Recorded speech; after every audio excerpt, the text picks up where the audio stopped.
But Oh, there's been a big contact between the two AMGs.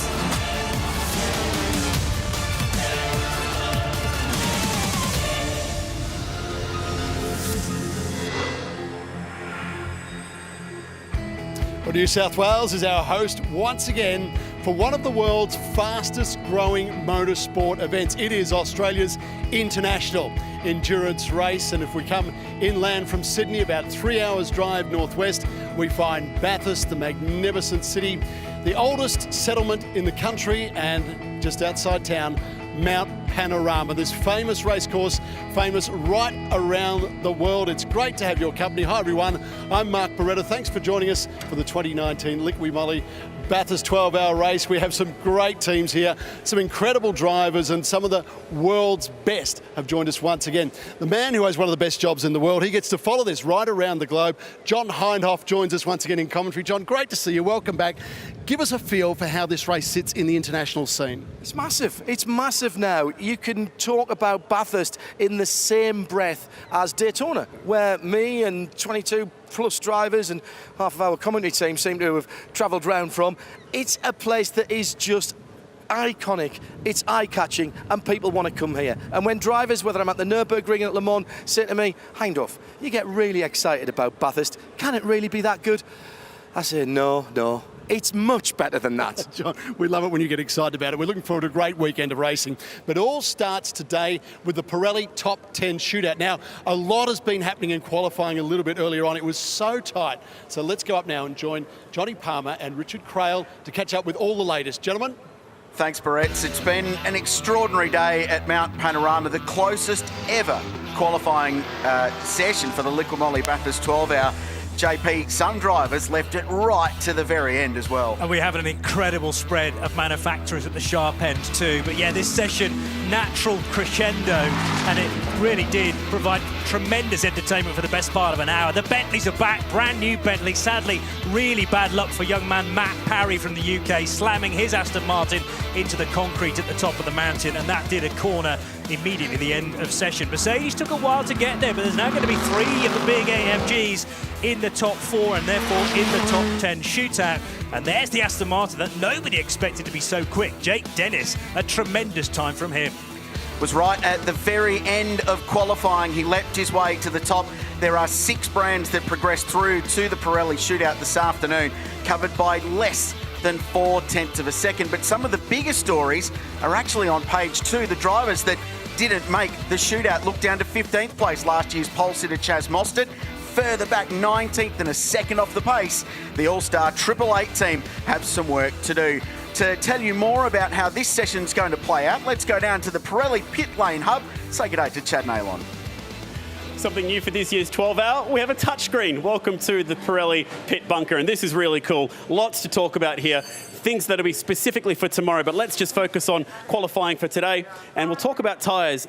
All the teams have 48 Pirelli tyres for the entire weekend, but if you've made the top 10 shootout today, you do get an extra set. Now, what are we expecting to see in terms of lap time? Well, it was Chaz Mostert who took the pole award here last year with an incredible, a jaw-dropping 2:01.93. Now, let's give that some context. You think about supercars, the quickest lap ever here at Mount Panorama. We go back to 2017 when Scott McLaughlin did that incredible lap at 2:03.8. Well, these cars are nearly going 2 whole seconds quicker.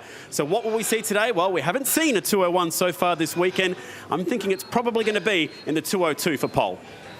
10 cars, 10 drivers, ultimately 10 laps to decide who gets the Alan Simonson Award. We've got 4 Mercedes AMGs, 2 Audis, 1 Aston Martin, a Bentley, a Nissan, and a Porsche, each with an elite driver. But no one has claimed the trophy twice. Today, Maro Engel is going to try and change that. But the 2014 pole winner will have to do battle with 9 drivers from 7 different countries.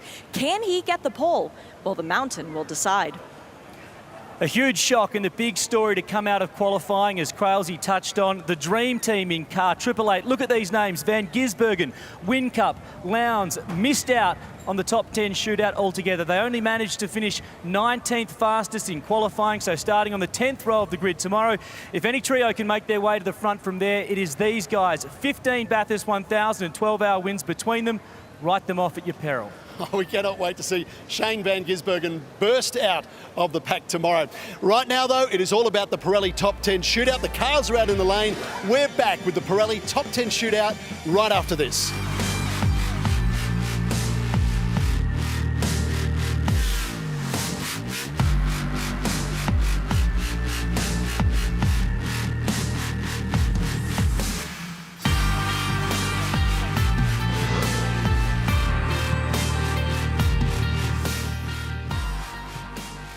Well, it must be real. It's happening. And we're on the telly and on the radio at the same time. I tell you what, just walking back up to the booth here, Crailsy, to coin one of your phrases, you could cut the air with a cricket stump. Yeah, it's good. There's tension down there. I've not seen anything like this for a long time. Yeah, Cars being taken apart, put back together again. There's a lot riding on this today. There's a lot to play for, and we saw how important this session is in the preliminaries, in the qualifying we had earlier today, which, as I mentioned, the closest we've ever seen at this place in GT3 racing since this race became a staple on the GT calendar in 2011. I've never seen anything like it, and that fight to get in, the benchmark time was a 3:05 at one point, then it slowly got quicker and quicker, and all of a sudden you had to be doing a 2-minute 2.7 to get yourself into the shootout, and even then it wasn't a sure thing. It's that close, it's that competitive. One tiny little error on your one magic lap you get this afternoon, and that could be the difference between you being on pole position or starting this one on the 5th row of the grid. And the other thing is these new Pirelli tyres, or these tyres that are new to this qualifying session for the Pirelli Top 10 Shootout, they are going to take a bit of time to come up, time that they simply don't have. And talking to a couple of drivers whilst I was waiting to go on there, they're saying there are cars that have a significant advantage as to how quick they can get heat into their tyres on that warm-up lap. That's going to be crucial, isn't it, in terms of the fact that, you know, they literally have one warm-up lap where they're going to be shaking the car from left to right, desperate to try and get tyre temp up, and then it's time to go for it. Earlier on in the session, it wasn't quite like that. They had the luxury of potentially 2 warm-up laps if necessary, and that's the beauty of the Top 10 Shootout. The spotlight is on you, and you have to perform. It really is magical, though, and it's got such a great history at this place for well over 30 years now for the Super Cheap Auto Bathurst 1000. It's only in its 3rd iteration at the Liqui Bathurst 12 Hour, but already we've seen some amazing chapters written. Tony Villander in 2017 in the Ferrari, Chaz Mostert last year holding out Kelvin van der Linde, who threw everything at it at the very end of that session, was just missed out by the smallest of margins, and it gave BMW pole. Remarkably, they're not even in the shootout this time around. 15th place for BMW Team Schnitzer. They've got some work to do. Hopefully they've got a better race car than they do one-lap pace car. Well, John and I were at Daytona a week ago, and BMW didn't really feature in qualifying there in GTLM, and who won that race? BMW. So I just wonder whether the strategy has geared. Maybe they just knew they didn't have lap speed, but it's not about lap speed across a 12-hour race. It's about fuel consumption. It's about how well the tyre lasts over the stint. And it's about staying out of trouble as well. With safety cars always affecting this race, you've got to be in there heading into the final hour. The green flag is in the air, and the 10th place qualifier rolls out onto the mountain. Pirelli Top 10's shootout is underway.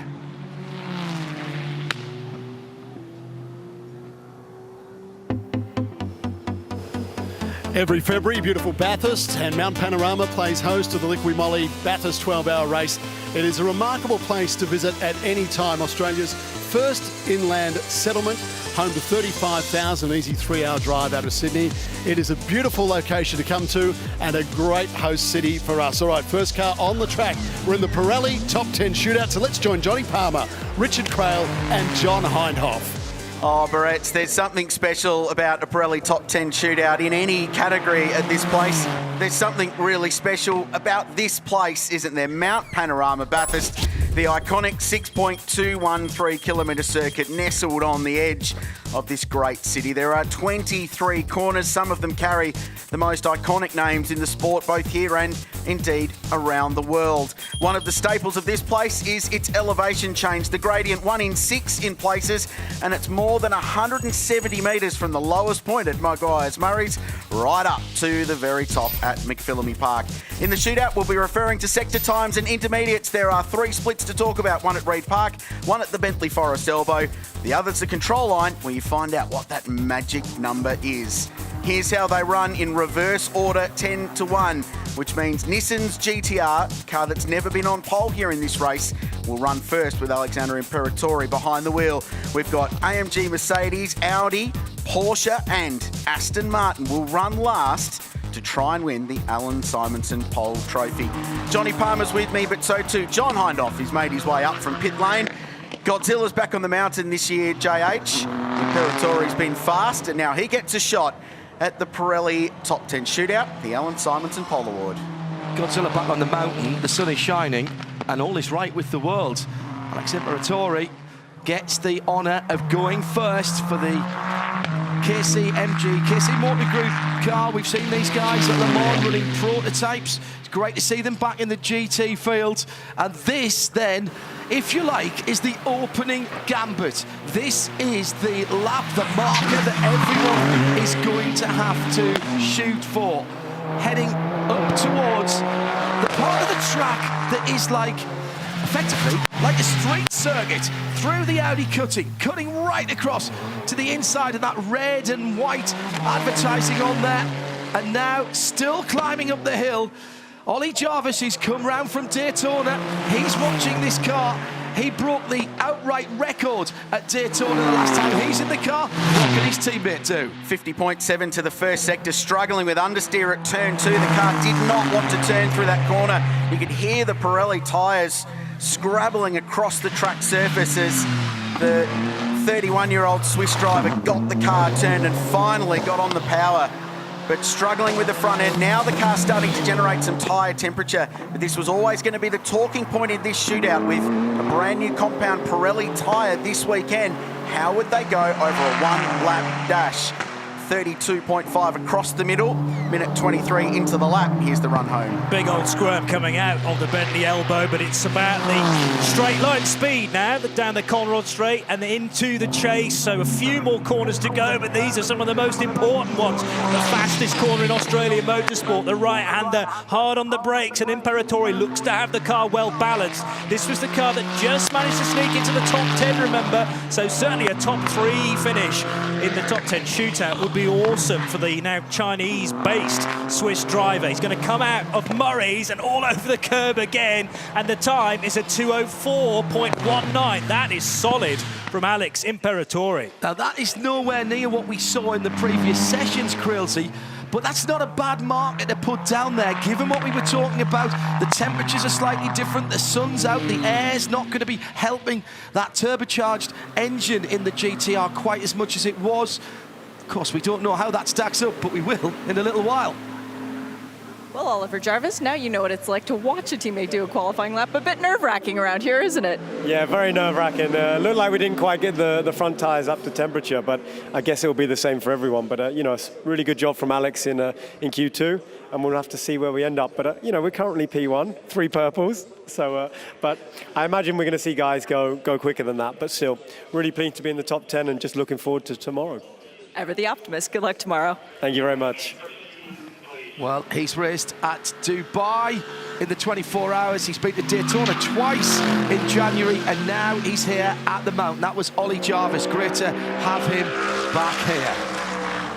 So up the hill goes Raffaele Marciello, a superstar 24-year-old from Italy who has been electrifying all weekend for Gruppa M Racing, team out of the Blancpain Asia GT Championship, bright yellow livery. They were the fastest car on Friday. They converted that into solid pace in qualifying to get themselves into the mix. 0.2 of a second faster to the first timing intermediate as this excitable Italian blazes across the top of Mount Panorama. Remember, this is the car, the 6.2 litre front engine Mercedes, The AMG, we saw 3 of them in standard qualifying in the top 4 earlier on today. So Raffaele Marciello chasing it just a little bit more time if possible. And certainly he's been capable of that because has topped sessions earlier on in the week. That's a great exit out of the elbow this time as well.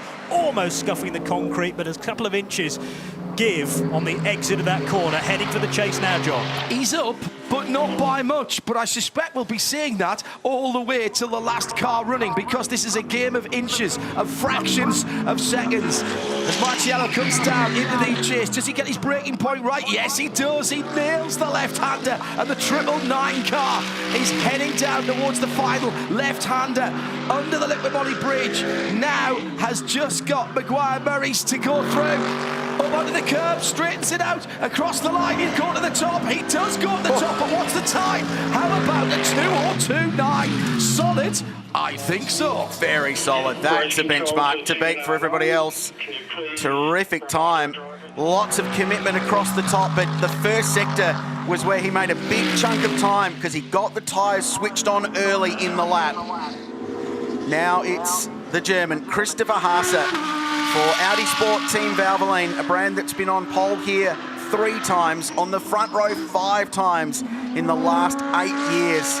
This is a brand that knows Mount Panorama. They love it, and they've had an enormous amount of success here. And this team has been going about their business very, very quietly all weekend, systematically working their way through their drivers, getting up to speed, fine-tuning their cars to the point where they've got 2 very well-balanced, well set up and sorted racing cars, and between them they've got 6 fantastic drivers. This German is one of them. He's been here a long time. He's heading up towards the top of Mount Panorama, which, John, is where the Audi R8 is famous for being unbelievably good. And a quick chat with Chris Renke in the pit lane before I came to the booth. Chris Renke is the head of Audi Sport Customer Racing. He's down to 2 bullets in the gun. Not happy about that.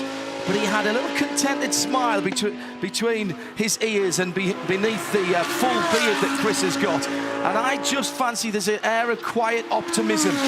Not to say, well, maybe a little bit of hope with these guys. Right across the top. But he's not quite quick enough. 50.778 to the first split. Yeah, lost a couple of tenths on the run up Mountain Straight, but I don't think they'll be too worried about that because this is the strong bit of the lap now for the Audi R8. Christopher Haase, already a winner this year in the Dubai 24 Hours, and that was a win for Audi too, so a cracking start to the year for the 4 Rings, and they'd love to carry it on this weekend at Bathurst. It's a 32.1, still not quick as the Marciello time then, lost, well over half a second in that sector, so we're bigging up the Audi over the top of the mountain. This has not been a great lap for Chris Haase. Quicker than the Nissan across the top, but not the Mercedes AMG. So the traditional strengths of the Audi not quite working. They're very good under brakes. Nailed the apex there. Through the chase and down towards Maguire's turn. Should slot in between the 2 cars that have already run. But a promising start for this outfit. Audi so desperate to go back to back for the second time. Wild on corner exit at the final corner. The net result to 203.7. He's second. Do you know what? I just think that he didn't have the heat in the tyres there, and that was what showed at the final corner. Maybe the Audi just a little bit lighter on its wear for the Pirellis. That could stand it much better in the race than it has here in the Pirelli Top 10 Shootout. The Group M AMG car survives the first hit, makes it good. It's a great lap from Raffaele Marciello, who really put in some commitment on top of the mountain. That's true. It's a big gap to the others. So he did an amazing lap without any mistakes. So was mega to being in top now. But there's some more to come. So let's hope till the end that we are still in the lead after the shootout. All right, best of luck. Thank you. 3 down, 7 to go, and Haase pushing hard on his closing down lap. Almost put it in the wall. We still haven't got the headlines written. The Alan Simonson Pole Award for the Pirelli Top 10 Shootout continues from Mount Panorama.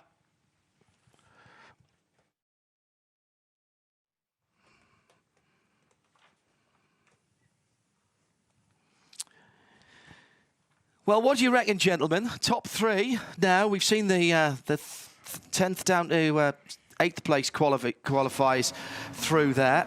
I'm impressed with that Marciello time. I think, Krilsey, what we've seen there is a car that was driven magnificently not just on its fast lap, but crucially, on the warming up lap to get those Pirellis happy. I think his very excitable Italian driving style is playing to his advantage. He's got the car up and dancing around, so it's generating tyre temperature quicker, which in race conditions might not be ideal, but in one-lap qualifying, it's exactly what you want. Matt Campbell was able to do that. We'll see him soon in qualifying to get into the shootout. Out lap, bang, hot lap. Pit, save your tyres. Well, also, yeah, save your tyres, but what he did earlier on was a great practice for this format of qualifying, wasn't it? Good point. Just to go out, do the business, and then back in again. And don't forget, he had a little bit of a whoopsie when we thought he might have improved in that previous session. The team were all head in hands, but it all worked out in the end. It's Kelvin van der Linde next. Johnny, what about his driving style? I had a chat with him actually just before I came up, and he was the one that was saying he didn't think the Audi could work its tyres hard enough. So we're going to see him pushing really hard. I think we will, and I think he will have actually learned a fair bit from the Haase lap as well, because clearly I think your point about the Pirellis not quite being up to operation temperature, because I mean Haase was really struggling through the dipper and the elbow as well. But what we should say is this is a Pirelli race tyre. This is not a qualifying special. Pirelli have come with a new compound to the mountain this year that's been raced in a variety of series worldwide in the last 12 months. It's a more durable tyre. The teams have got fewer tyres to run through the whole race, so there will be double and possible triple stints. And that is strategy and tactics. And Kelvin van der Linde pushing really hard on his outlap, as if he's on the qualifier, working to get that front tyre temp up. And again, you can hear it scraping across the bitumen through turn 2. So his strategy isn't to go slowly and weave left to right and get the brake on and off to generate that temperature through the brake rotors. His is just to go absolutely flat out. So let's see if this strategy works. And of course, everyone else in pit lane will be seeing if this is the way to go. Yeah. And if it is, they will all follow this. Yeah, obviously the faster times, it gives you the advantage of gaining from other people's laps and learning from what they do rightly and wrongly. But I think just adding all the load on this lap may well up the temperature perfectly for the second of the Audis in the shootout.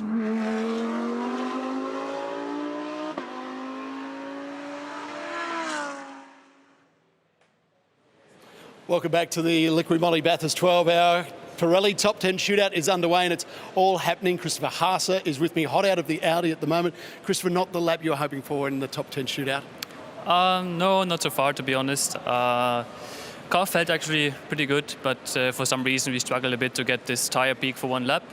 So I don't expect us on pole position at the moment, or let's say, yeah, but still, I mean, it's a 12-hour race, so it won't decide who's starting on the front. But yeah, car feels good so far. Let's see how it goes. All right, well done. Good luck tomorrow. Thank you. The sister Audi is out on track then. Warm-up lap done for Kelvin van der Linde, the man from South Africa, 22 years old. A big off, though, coming out of the first corner at Icebreak Hell's Corner. That's not the ideal start for the run up Mountain Straight then. Got to block that from your mind now and just concentrate on the Audi bridge where the road drops from beneath you. A little bit of adjustment there on the dashboard, I notice. And the revs are sky high as he wants them before then he gets onto the brake and heads through Griffin's Bend for the first time. Up against the wall, but there was a couple of inches still there to the cutting, the Audi cutting in this R8 LMS 2018 spec machine, remember, and reaching now the highest point of the circuit, but it wasn't the best start to this lap, Crailsey. A couple of valuable tenths lost at turn 1 and more than a couple, half a second down on the potential benchmark. Took a different approach in warming himself up for the shootout. His outlap was almost a shootout lap in itself. He went straight out of pit lane and straight to 10 tenths. So down the hill he plunges. This is the section where the Audi R8s have always been so good. Traditionally a car with a lot of aerodynamic downforce hurts their straight line speed, but through the high speed section at Mount Panorama they are unbelievably strong. So he can claw back some time. With a settled middle sector, he actually hasn't. The middle split wasn't that great either. The 22-year-old from Johannesburg's a couple of tenths down going down Conrod. You've got the pictures in front of you. Watch carefully on the dashboard. Look how much the rev counter and those lights above the number 6. It's almost on the rev limiter from what? halfway, 2/3 of the way down the Conrod Straight. They are revving that V10 to try and overcome the aerodynamics that Rich was talking about. That should give them better speed on the top of the mountain as he comes down the final left-hander at Maguire's Marys. He's squirming around. That car does not want to go where he wants to put it, and Van der Linde 2:03.1. Last sector, very good. Fastest of anybody so far. So it took him some time to get up to speed. When he did, he made up some ground and closed 5 tenths down to 2 at the end of that lap. Garth, what did you think of that? Not a great start, but he certainly came home. Yeah, obviously, running wide exit the turn one probably cost us about 4 tenths up the run-up mountain straight, but the rest of the lap was mega, super fast across the top, fastest last sector. So he has a crack, the young fella, so it's good to watch. Yeah, he certainly got some speed, a lot of confidence drawn from that.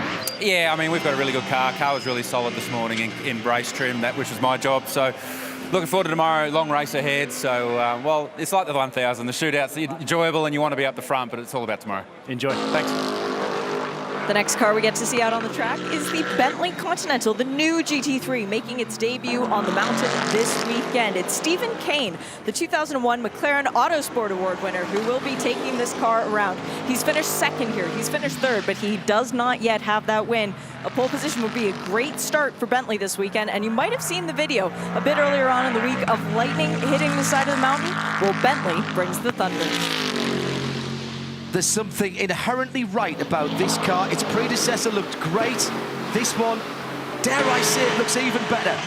Up to destination New South Wales Bend. Griffiths Bend heading up the hill. Brian Gush, who's head of Bentley Motorsport, is here. The big South African, he wants to win this race. Malcolm Wilson was standing next to him just before the start of qualifying, and Matty Wilson, Malcolm's son and a decent driver in his own right, used to be a F3 teammate to Lewis Hamilton. They are all, fingers crossed, watching this at the moment as Bentley heads across the top of the mountain and the V8 is rumbling, but the stopwatch is not where they want it to be. Only a fraction down at the first timing intermediate though, so that's a very good first sector for Stephen Kane. He qualified 9th in the Pirelli Shootout 12 months ago. Bentley have been in every shootout we've had at Mount Panorama for the Bathurst, 12 out and the top 10 every time they've raced here. Consistent performers. But as we heard from Shay, this is the first time they've had the brand new car. Middle sector not great. They've dropped half a second relative to the rivals around him. So at the moment, it's going to slot him into 3rd place. He needs to bring it home strong this final sector through the chase. But what I will say is that this sector, the final one, is just about the strongest for the Gen 2 Continental. So wide there for the Ulsterman, Stephen Kane, and it just dances around on the brakes. We've had almost a partial lock-up at times from Kane, and that's clearly how he likes the car to be set up for lap speed. Heading then towards the final corner, and what's the entry like? Pretty decent again. And just now on the exit of the corner, that was neat and tidy too. I wouldn't be surprised if that was the best sector so far. Not quite. He doesn't beat the Marciello final sector, but he goes second fastest in the 107 Bentley. And a round of applause for the M Sport crew. Remember when we used to watch the onboards from overhead from Guy Smith and the paucity of movement? That was what we were seeing there from Stephen Kane. Just his fingertips on the steering wheel, caressing the Bentley, suggesting that it would go into the corners. That's a good lap, and the boys at M Sport and Bentley are happy. They're very happy, John and Jordan. Your first time here to the mountain. Have you ever been so nervous watching a co-driver do a lap? Yeah, up until now it's just been about learning everything and learning off my teammates especially, but standing here once, the whole goal, the first goal was to make it into the top 10, and Stephen did a fantastic job in qualifying to do it. And now watching, I think it was more nerve-wracking here than I think he was in the car, but he did a really good lap, clean lap. I think that's all we can do really in a one-lap shootout. But our strengths lie on long race, endurance, pace, and I think we'll be good tomorrow. Good luck. Thank you very much. Next up, the first Australian in the shootout. It's the young man from Queensland, Matt Campbell. He was told on Thursday it will be his responsibility to qualify this car. He's been thinking about it all weekend. This garage is packed with people. Even Mark Webber's here to cheer on the young Queenslander. And the pressure's on here because both Crailsey and I and Shea independently have tipped this lad for the Alan Simonson Trophy. And, well, We have been known to curse people in the past, to the point where we normally don't say that. But this would be a very popular pole sitter, Crailsey. So the 23-year-old from Warwick, Porsche Carrera Cup Australia champion of 2016, bounces the car out over the exit curb. It wasn't as bad as what we saw from Kelvin van der Linde, so won't have given up too much time in that little moment. Porsche have never been on pole position for this race. They've never been on the front row for this race. They've never won this race, but you can bet the brand that has won so much in major endurance racing all the way around the world for 5 decades plus desperately wants a Bathurst win. And can the young Queenslander, whose meteoric rise through the ranks in Australian motor racing resulted in a class win at the Le Mans 24-hour last year, could he be the one to help deliver Bathurst success to Porsche? The first split, solid, 2/10 down on that amazing first sector we saw from Raffaele Marciello. Solid start for car 912. Really interesting approach from Matty Campbell, still warming the tyres up late on in the lap.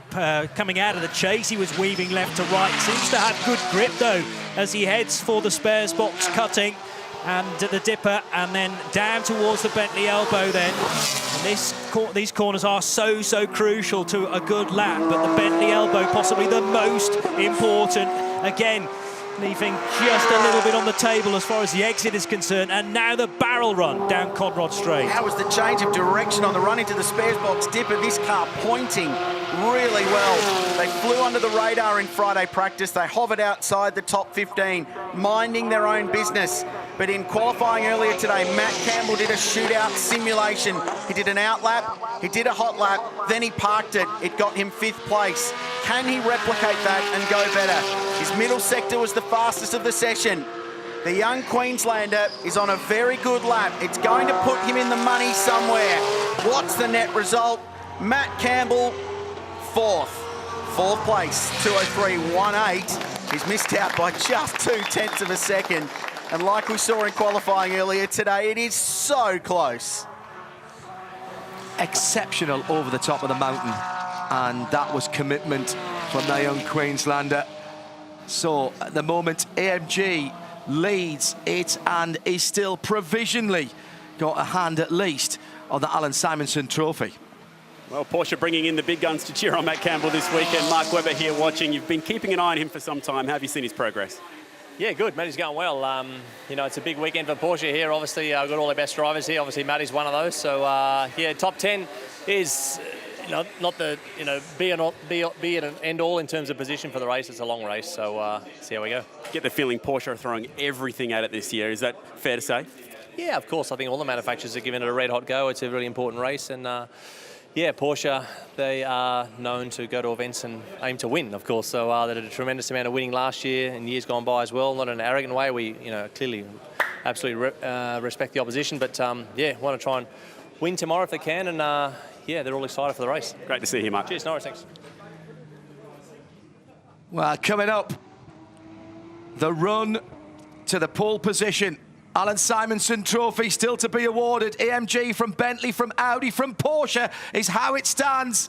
The mountain will decide next.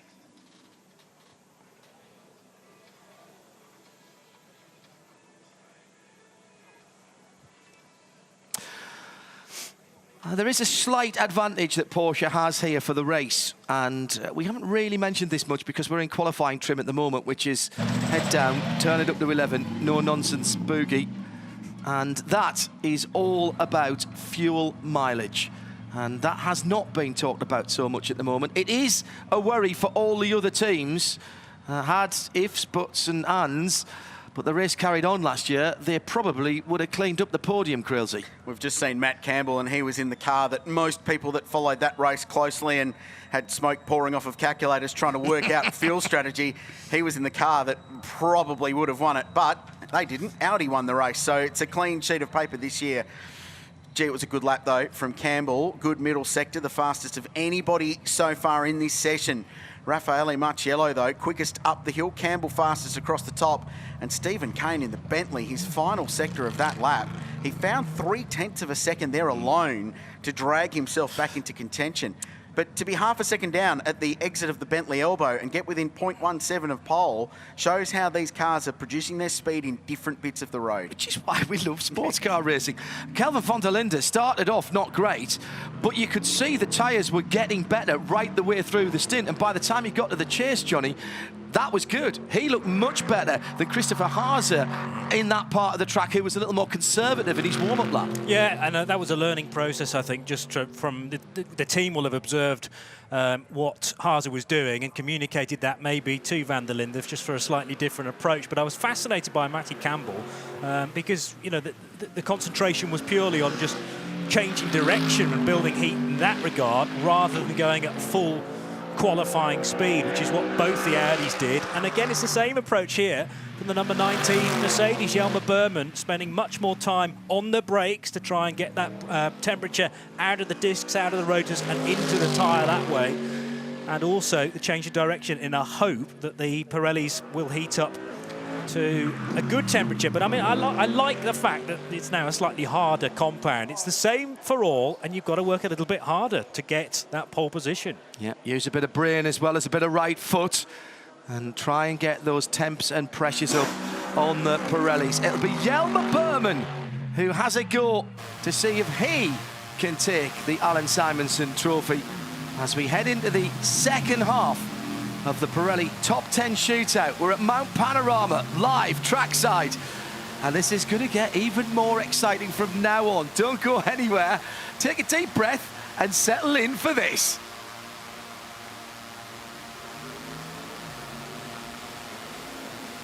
AFL Women's is back. A huge Saturday doubleheader kicks off the season. The Pies welcome the Cats to the league. Then, a full-strength Crows host the reigning premiers. Perfect! AFL Women's is back tonight on 7. A big weekend for AFL Women's and a big weekend here at the Liqui Moly Bathurst 12 hour. And of course, you're watching the Pirelli Top 10 Shootout right now. That is the car to beat at the moment. The 999 Mercedes-Benz AMG GT3. Benz has the lead. Let's go down to Alex Hart in pit lane. What a great story this is. Mark Griffiths Pro-Am AMG, Jelmer Berman in the driver's seat. His co-driver, Christina Nielsen, will actually be presenting the Alan Simonsen Trophy to the pole sitters shortly. The late Danish driver was a great mentor of hers, a very close family friend, and told she was in tears when she was given this honour, and it will be an incredibly emotional moment if she is able to present the trophy to her teammate. Thanks, Alex. It's a terrific story. Christina, in her own right, a very successful racing car driver now, double champion in US sports car racing, the first female to do so in 50 years of competition over there. Made a very successful name for herself. She joins with Mark Griffith and Jelmer Berman in the Mercedes AMG Team 19 entry. Yes, they're a Pro-Am class contender, which means they've got two fully professional drivers and one who does it more for fun than a professional career. But this is a car that can still qualify on pole, can certainly still have a go at winning the motor race. And the Dutchman is behind the wheel. He's 3/10 down at the first timing intermediate at Reed Park. Time to be found, but it can be found, and we've seen that already in this shootout.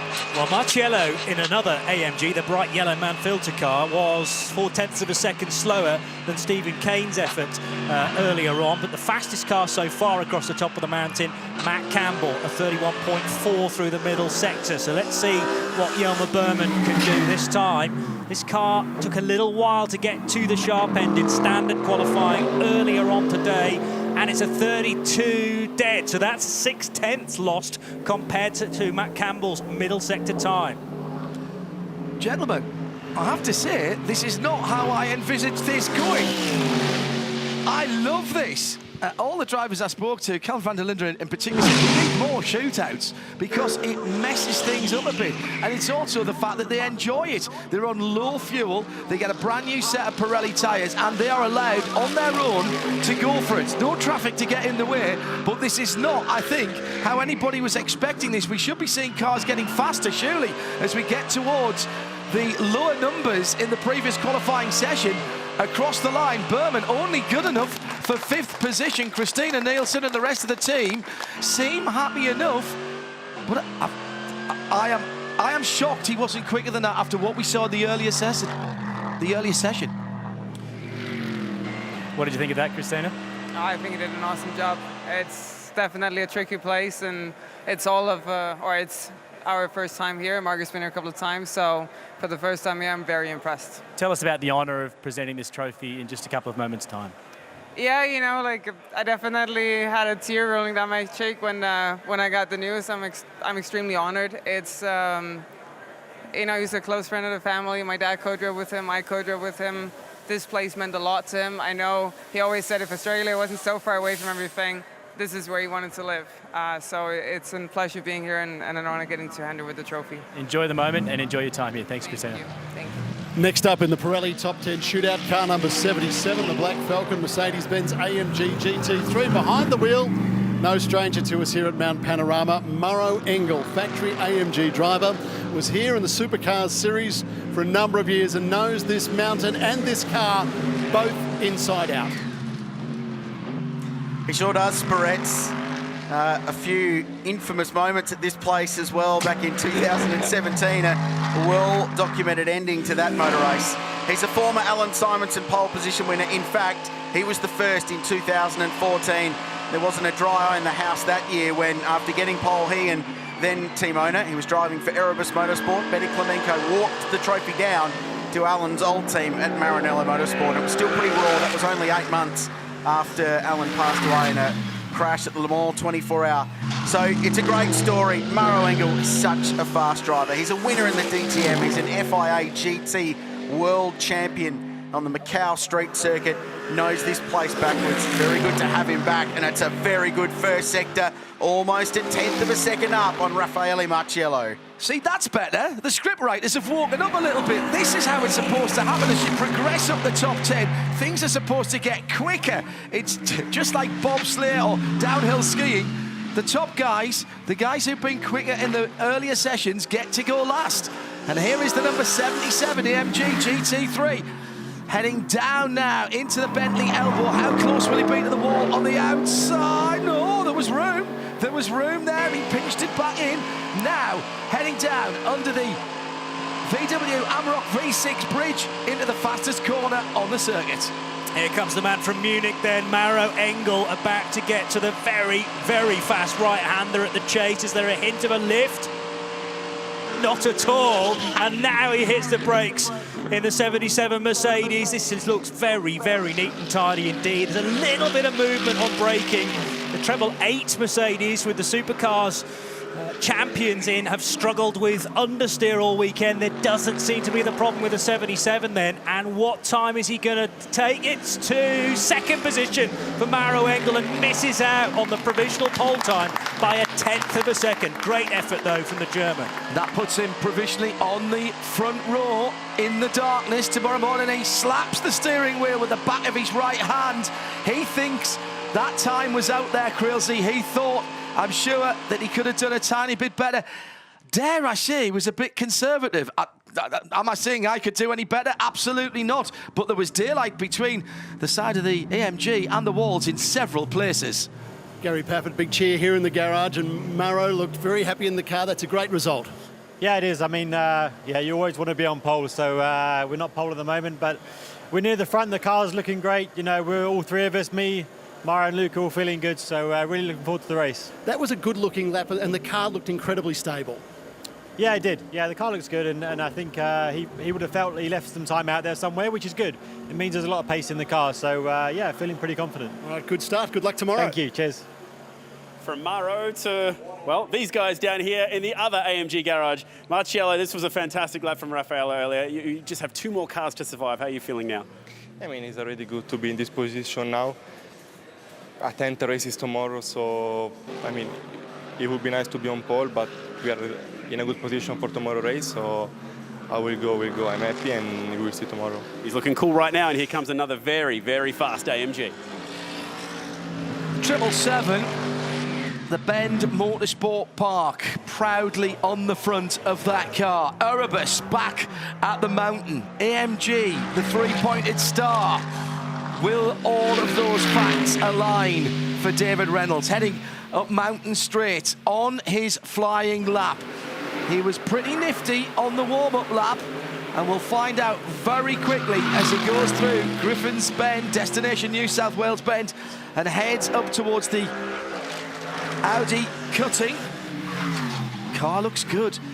Reynolds was absolutely sparkling in the earlier session.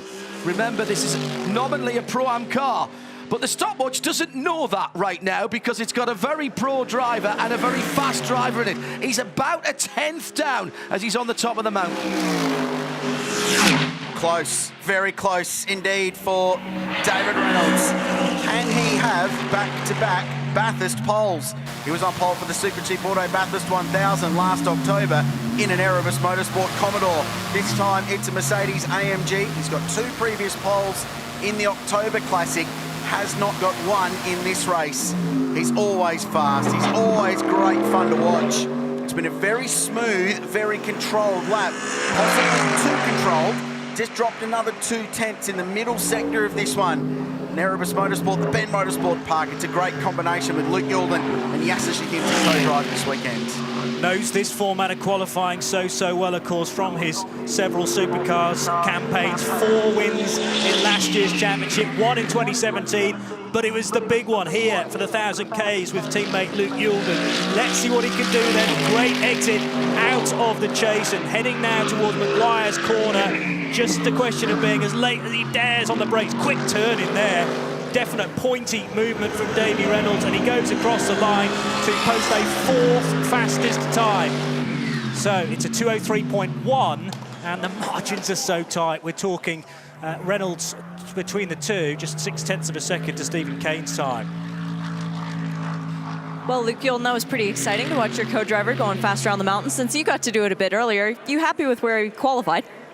Yeah, he's a little bit disappointed. We talked about turn 1 and we probably just didn't quite get a clean enough run through there. He did a very good, obviously, 2nd sector and 3rd sector, but yeah, he's a bit of a master of the shootout, so he's used to being on pole, so he might be a little bit disappointed with that, but we're happy to be in the 10.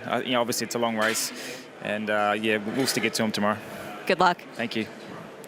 1 car remains in the Pirelli Top 10 shootout, the R-Sport Aston Martin. This car will take a 2-spot group penalty for the race tomorrow for speeding in pit lane in qualifying, but they are free to fight for the Alan Simonson Trophy. That's the good news. The good news also gets better for their teammate. Check this car out. It found the wall in qualifying, and the good thing is it's just about got all the skin back on and ready to go. Structurally, this car has been repaired after finding the wall in qualifying. It's good to go once they put the panels on for the race, but can the Aston Martin snare pole late in the day?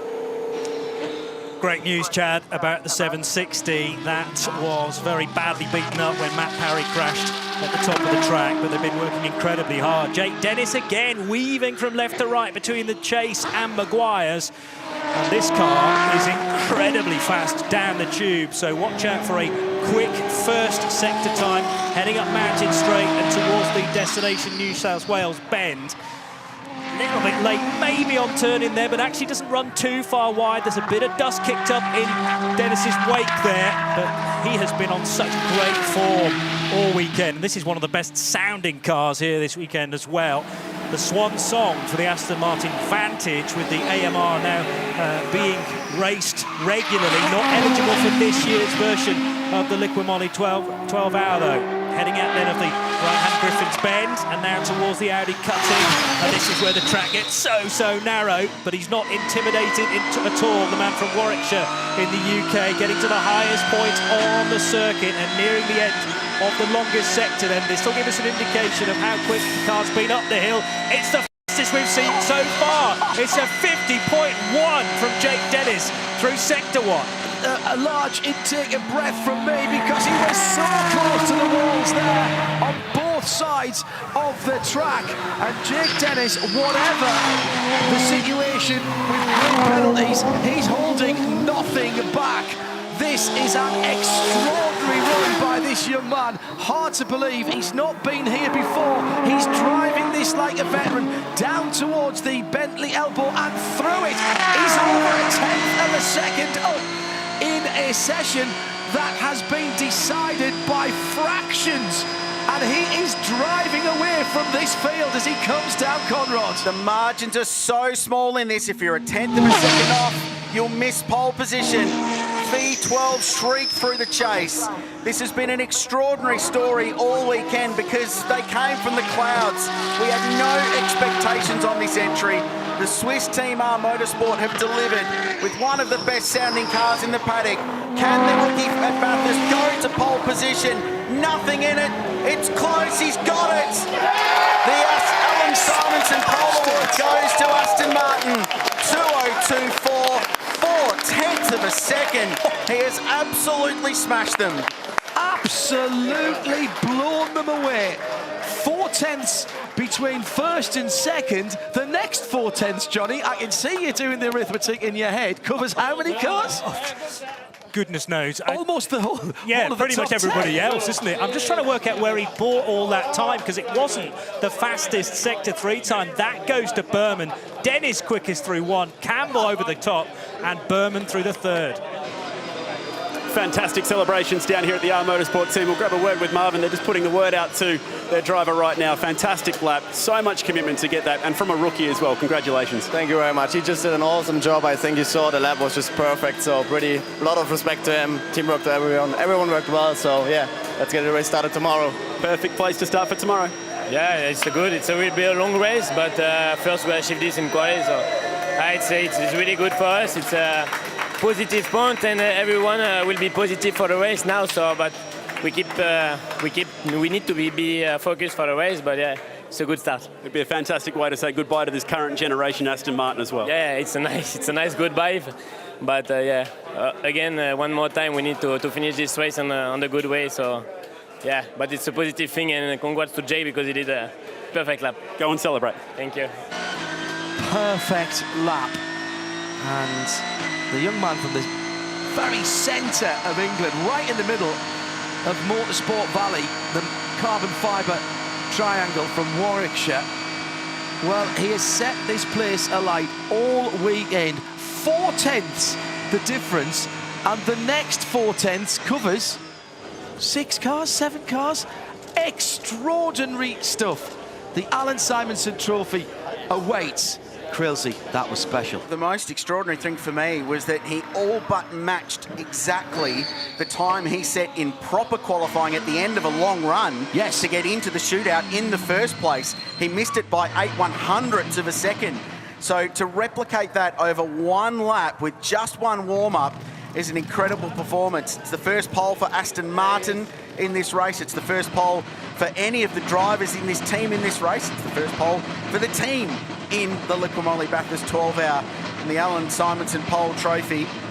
He drove some Aston Martins in his time, did Al. Yeah. He'll like this one. This means a lot. Look at the celebrations from this team from Switzerland, who have got some support from UK operators as well. What a story. Aston Martin on pole at the mountain.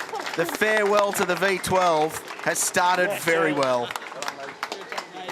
Arden Motorsport and Jota Sport, two big names from actually the area of the country where Jake is from, particularly in Arden's case. Jota a little bit further to the east, but my goodness me, that's going to be a celebration. What a shame that you have to get up so early. You can't have a big party for the pole position. Oh my goodness me, that's an extraordinary run. Let's confirm it then. Look at the gap. Look at the gap. Aston Martin over AMG.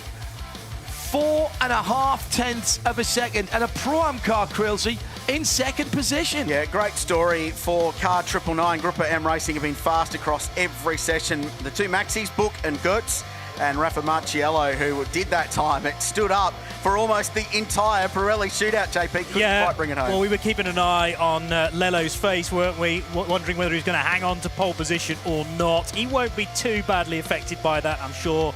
0.4 of a second, slightly worrying on single lap speed, but there's plenty more racing to come yet. The Mercedes look strong, don't they? And there's a Bentley in fourth position as well.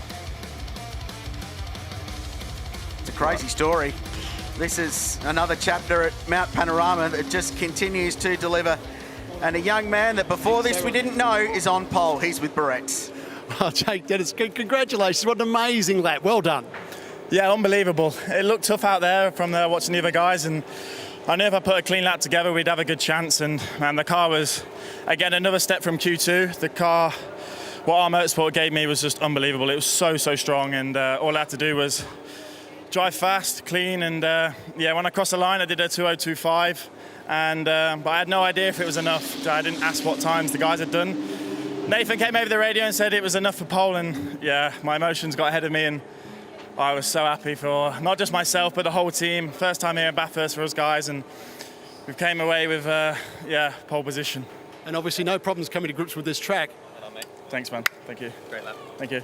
No, not at all, obviously. The first few sessions were a bit daunting for all of us, but once you get a good rhythm, good balance in the car, you can really build up some confidence. And yeah, the mountain section is just sensational. There's no track like it, and yeah, hopefully it definitely won't be my last time here, that's for sure. Fantastic. We're glad to hear that. Of course, nice to start from pole position tomorrow, but a big race tomorrow also gives you confidence in the car and what you guys can achieve. Yeah, for sure. We've had a really strong car, obviously all weekend, but we know our race car is still pretty strong. There's no reason why we can't take it to the big dogs. You know, we've put it on pole, we've got the pace, and it's a long 12 hours. It's a bit different here, these type of races. We need to be there on the last 2 hours of the race with a clean car, no damage, and then see where we're at on the last 2 hours of the race. Excellent. Something I know will mean a lot to you guys now, the presentation of the Alan Simonson Trophy. Christina Nielsen to make that presentation along with our representatives from Pirelli. But gentlemen, congratulations. Pole position trophy, the Alan Simonson Trophy, which means a lot to us here. And I know you and the team will covet that and enjoy it. And congratulations. Have a great day tomorrow. Thank you. Thank you very much. Let's go back upstairs to the boys. Well, that is a bit of class, an absolute bit of class. And once again, the Pirelli Top 10 Shootout delivers exactly what it's meant to do. Oh, it's great entertainment, isn't it? Let's have a look at how it all unfolded. Imperatori in the KCMG Nissan tried everything. I think everyone learnt a lesson off that car. Didn't get tyre temperature early, ended up 10th. This was an outstanding lap. Second car on the road, ended up second on the grid. And that was all down to how aggressive he was on his warm-up lap, and people learned from that, Johnny. Yeah, and Mercedes is a strong chassis this weekend as well, but Raffaele Marciello has topped sessions earlier on this week, so not really a surprise to see the Swiss-born Italian stick it on the front row, but he couldn't quite fend off the Aston Martin in the end. The treble 7, driven by Davy Reynolds, very impressive indeed. He knows his top 10 shootouts back to front. But Jake Dennis, an awesome performance. This is where he got all the time, and then the run back down to the start-finish straight. The heat haze in the wake of the Aston Martin, and there's the celebration from the Swiss squad, R Motorsport. When people say being on pole, getting the fastest time in a 12-hour or 24-hour race doesn't matter, the team think it matters. Oh, it does. The race has never been won from lower than 7th on the grid. You've got to be at the front. You've got to be in the front to be in the game. Aston Martin are that for the first time at Mount Panorama, and the team that we all just sort of breezed past on the entry list coming into the weekend have delivered one of the great laps in Liqui Moly Bathurst 12-hour history. What do we know? Well, David Reynolds, it wasn't a pole position for you in the shootout, but that doesn't mean much. It's a 12-hour race, right? You guys can still win this? Yeah, exactly. Like, we've done a pretty good job as a team, and I feel like I'm driving like a bit of a gimp out there. I have no idea what I'm doing out there. So, no, all in all, it's been a great day. I don't think you're a gimp out there, and Supercars don't think you are. You got the last win of the season, so clearly you're on a good momentum roll. Good luck tomorrow. Yeah, thanks. Thanks. This is the car that will start from pole position, the 999 Mercedes-Benz AMG GT3. Chad Nolan, big day for them leading out the race tomorrow. Yeah, absolutely, Brad. So they did such a good job in that qualifying session with Raffaele Marciello. Unfortunately for the Aston Martin team, they do have that 2 grid spot penalty. So they go to 3rd, and it's these guys who will start from the pole. And how exciting is the start of the 12-hour? Cannot wait to see the headlights. Of course, it's live tomorrow morning, 5:30 a.m. We're on all day. You'll see it on 7, mate. Check your local guides. We look forward to having you back here for the Liqui Moly Bathurst 12-hour race. We will see you then.